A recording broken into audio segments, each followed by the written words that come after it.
الرحمن الرحيم. لم يكن الذين كفروا من أهل الكتاب والمشركين منفكين حتى تأتيهم البينة.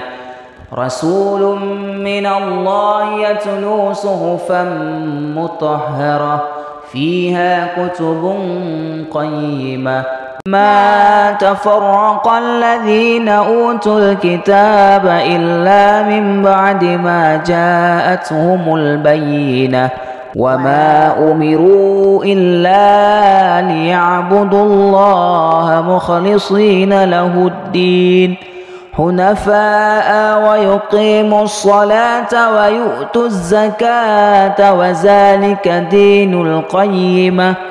إن الذين كفروا من أهل الكتاب والمشركين في نار جهنم خالدين فيها أولئك هم شر البرية.